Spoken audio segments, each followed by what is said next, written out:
Hola chicos, sean bienvenidos una vez más a nuestra asignatura de sueldos y salarios. Nos encontramos en la sesión número 11 dentro de la unidad 3 y el día de hoy daremos respuesta al ponte a prueba de la unidad número 2 y continuidad al modelo de puntos que iniciamos en la sesión anterior. Comencemos. Bueno chicos, pues vamos a iniciar primero por dar respuesta al ponte a prueba de la unidad 2. Recuerden que ustedes ya tuvieron el fin de semana para responder este ponte a prueba. Se puso desde la semana pasada y bueno, pues tuvimos ahí la semana y el fin de semana para responderlo. Es muy importante que lo resolvamos siempre en el tiempo que se otorga, porque una vez que este video se publica, pues la calificación ya no puede ser del 100% porque ya tenemos las respuestas. Esto debe ser antes, ¿ok? Y bueno, pues no olviden que pues siempre las actividades se vencen el domingo a las 5 de la tarde. Hay que procurar que se entreguen en tiempo y forma. Vamos a dar respuesta. El número 1.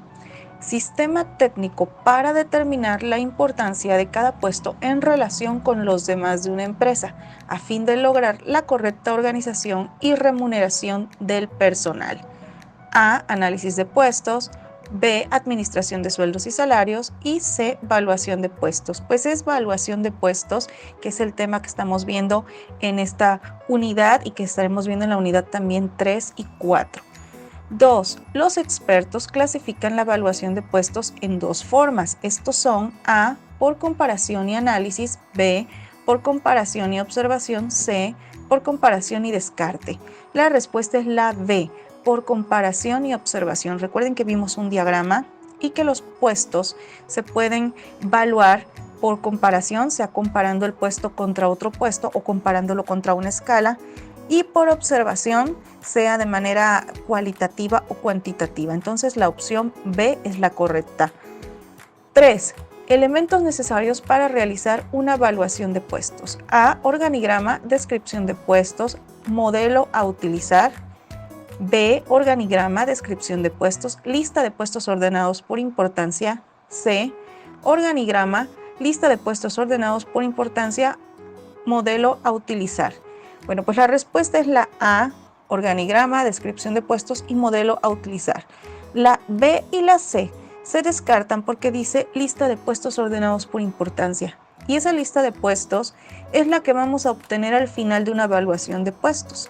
Y lo había yo comentado en los videos, si se hizo una evaluación de puestos años anteriores, bueno, pues a lo mejor sí existe esta lista y se puede presentar en una evaluación de puestos como referencia, pero no es realmente necesaria porque probablemente nunca se ha hecho una evaluación de puesto y por tanto no existe esta lista. Entonces la respuesta es la A.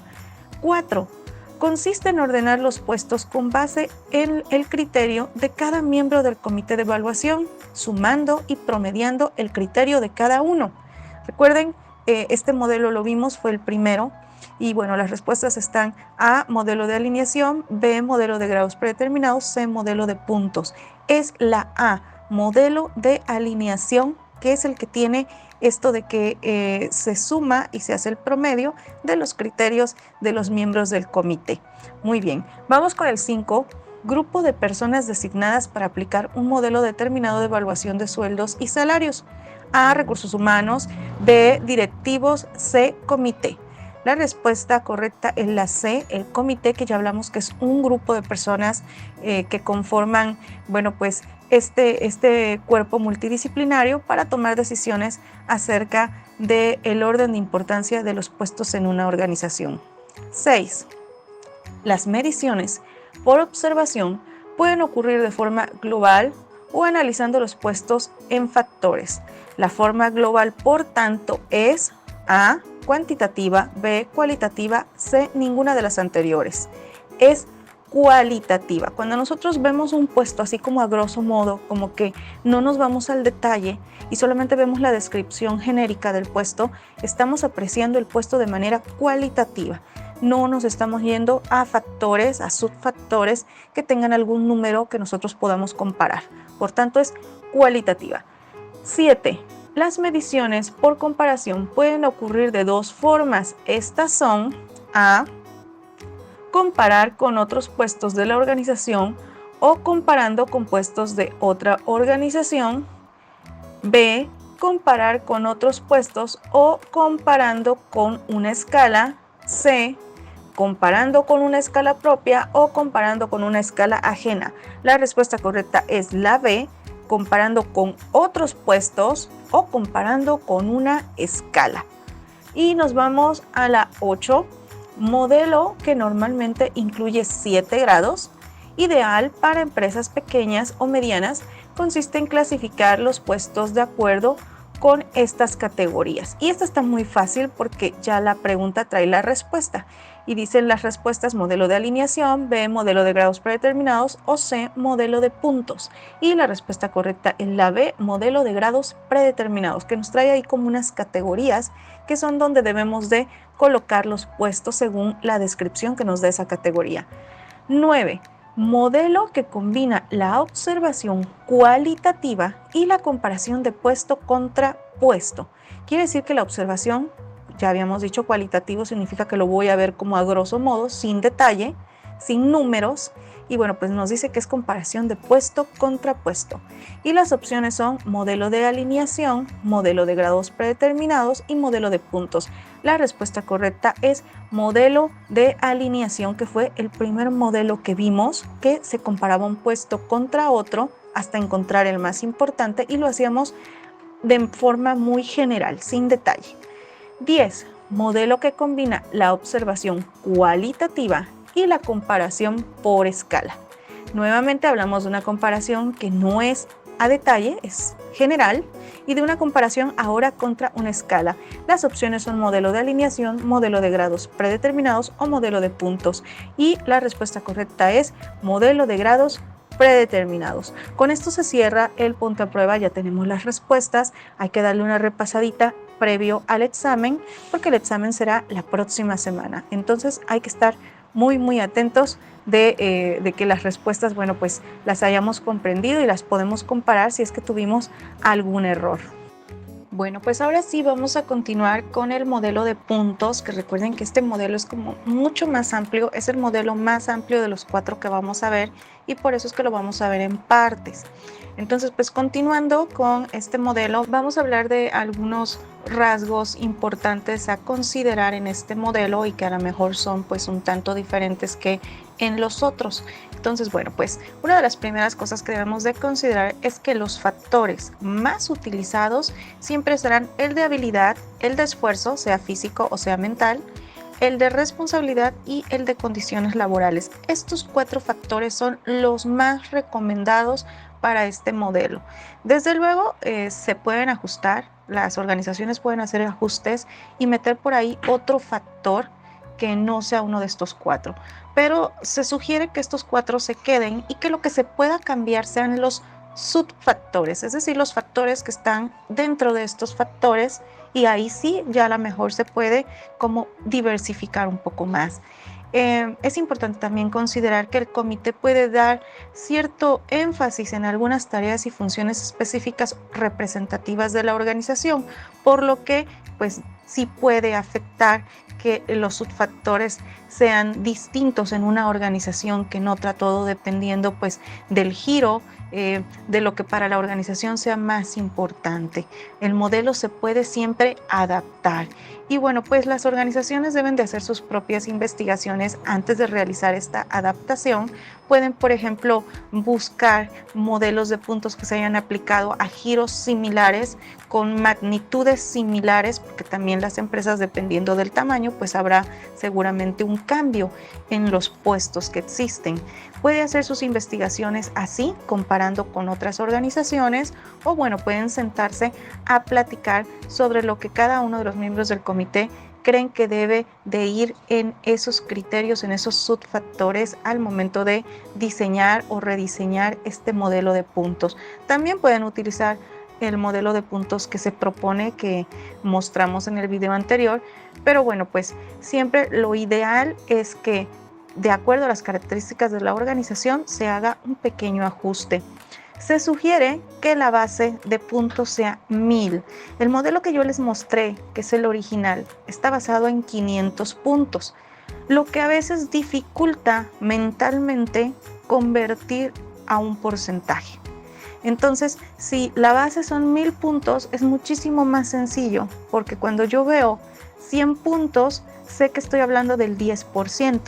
Entonces, es mucho mejor que sean 1000 puntos, pero sí se van a encontrar ustedes modelos en internet que tienen, por ejemplo, 2000 puntos, y entonces, bueno, pues hay que estar haciendo como la conversión.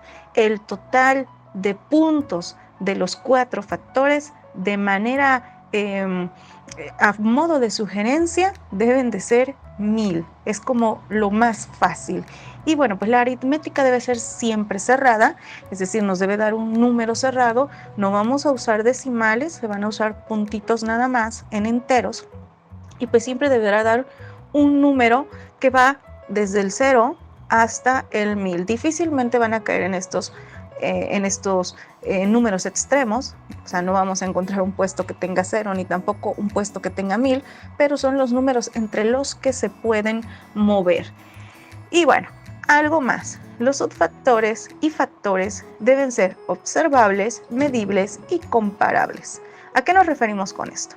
Observables, que lo que yo estoy diciendo realmente yo lo pueda observar, lo pueda yo ver en la realidad. Si estamos hablando de condiciones de trabajo y estamos hablando de riesgos de trabajo, es porque realmente existe en la organización riesgos de trabajo, entonces yo lo puedo ver, lo puedo observar, y debe de ser medible. Nuevamente, si hablamos de riesgos de trabajo, pues a lo mejor el número de accidentes anuales es para mí la forma en la que yo puedo medir. Debo de poder medir contra algo, debo tener algo con que comparar. Ya habíamos hablado de esto de ser medible en Administración 2, donde yo les había dicho que pues siempre debemos de tener un estándar y un instrumento para poder medir.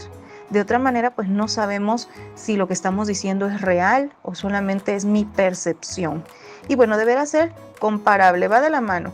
Si es medible, bueno, pues es porque lo estoy haciendo contra una escala, entonces lo puedo comparar y puedo comparar a su vez el resultado de un puesto contra el otro. De esta manera, los factores y los subfactores serán más confiables y bueno, pues nos arrojarán resultados más cercanos a la realidad.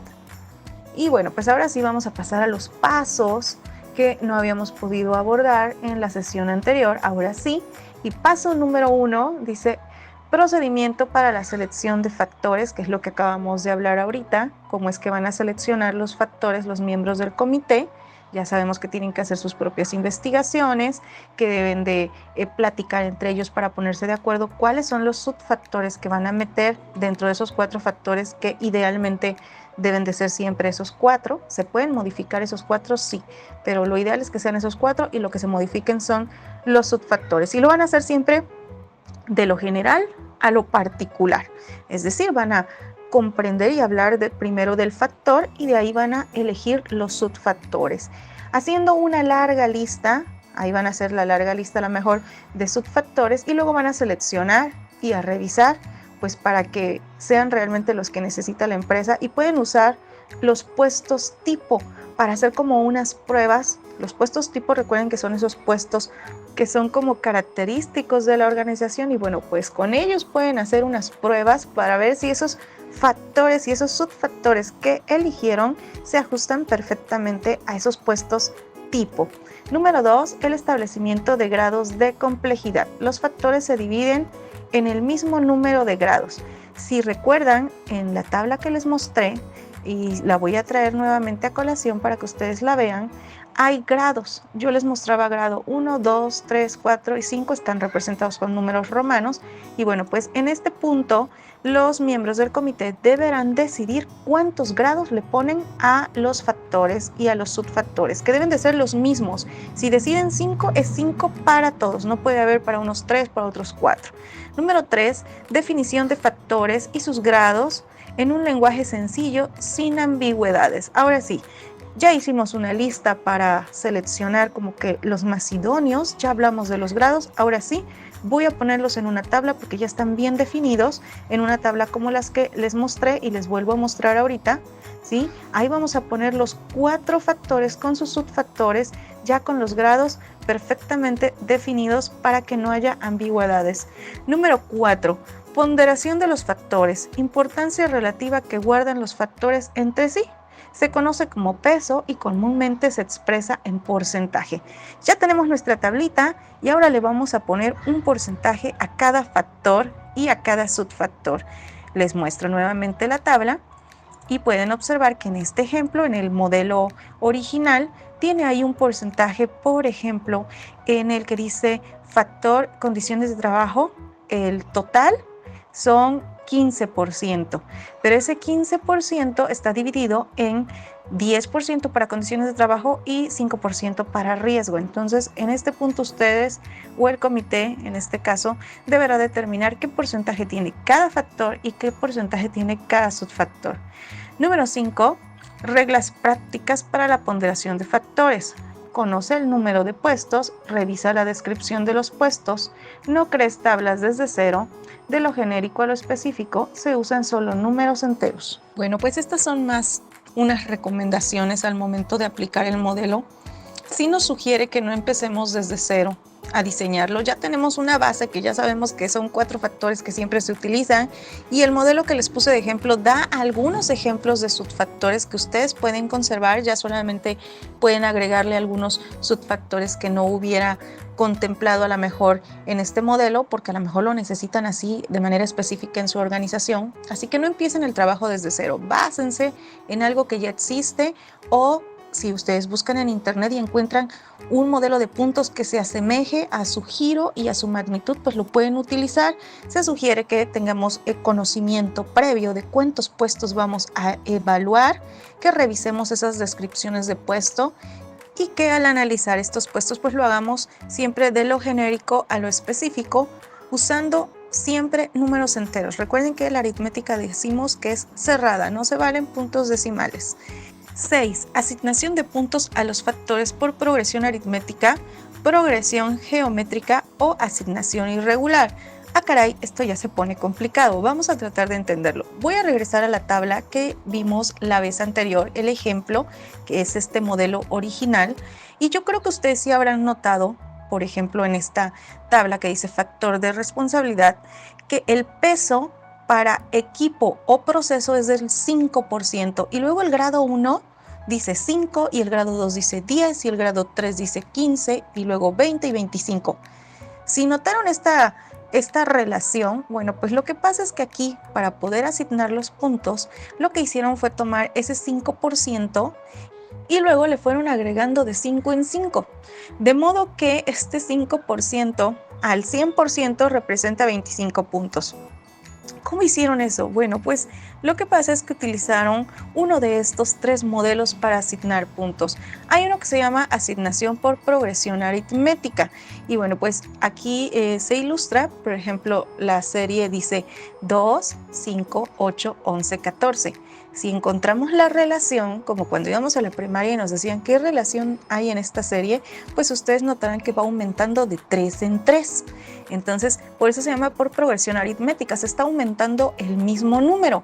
Esa es una manera de asignar puntos a nuestro modelo de puntos, que nosotros tomemos un número base, ejemplo 7, y que luego le voy a agregar de 10 en 10, y el segundo grado va a ser 17, 27, etcétera, etcétera, etcétera. La segunda forma se llama asignación por progresión geométrica, y si ven ahí dice 2, 4, 8, 16, 32, 64 y 128. Lo que está pasando ahí es que se está multiplicando. Dicen 2 por 2 da 4 y ese 4 por 2, 8 y ese 8 por 2, 16. Bueno, pues ahí se está duplicando el valor del grado anterior, de modo que, por ejemplo, el grado 1 sería 2, el grado 2 sería 4 y así sucesivamente se va duplicando.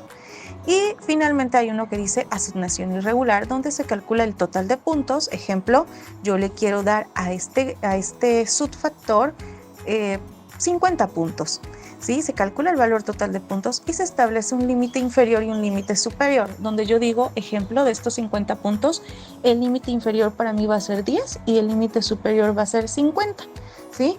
Y bueno, se asignan los valores intermedios a los otros grados. Entonces digo, bueno, pues si mi límite inferior es 10 y el superior es 50, bueno, pues yo le voy a dar al grado número 2, 20, al 3, 30, 40 y así hasta el grado número 5, 50. ¿Qué fue lo que se hizo entonces en el ejemplo que yo les mostré hace un ratito, donde se tomaba como base este 5 y luego se le iba agregando 5, 5, 5, 5? Bueno, pues el modelo que se utilizó en este caso es el que se llama asignación por progresión aritmética. Simple y sencillamente se decidió agregar un número y en este caso se tomó como número el mismo porcentaje. Así fue creciendo. Ustedes pueden elegir cualquiera de estas tres formas para asignar puntos. Tal vez una de las más comunes es la irregular, donde se asigna un número al límite superior y un número al límite inferior y luego se reparte. Se procura que se haga como de manera equitativa, ¿no? Pero pudiera ser incluso no equitativa. Yo la sugerencia que les hago es que sea de manera equitativa para que no les represente conflicto. Y bueno, pues con esto finalizamos el día de hoy. Ya tenemos los elementos necesarios para realizar nuestro mapa conceptual del modelo de puntos. Recuerden que en el video anterior vimos la definición, ventajas y desventajas de este modelo y en este video estamos viendo los aspectos a considerar, los pasos y las formas de asignar los puntos que ya vimos que son a través de 3 tipos de aritmética. Entonces, bueno, pues yo les estoy dejando aquí un ejemplo de cómo podrían hacer ustedes su mapa conceptual. Evidentemente ahí solamente estoy poniendo como los subtemas, ustedes tienen que complementar la información con lo que corresponda, pero no es la única manera de hacerlo. Lo pueden hacer vertical, horizontal, circular, como ustedes se sientan más cómodos. Bueno chicos, pues hemos terminado nuestra sesión. El único producto de aprendizaje es el mapa mental del modelo de puntos, tal como lo hemos realizado con los otros modelos, basándose en la diapositiva anterior. Y bueno, pues la siguiente sesión estaremos dando continuidad a este modelo ya desde el lado práctico. Nos vemos la siguiente sesión.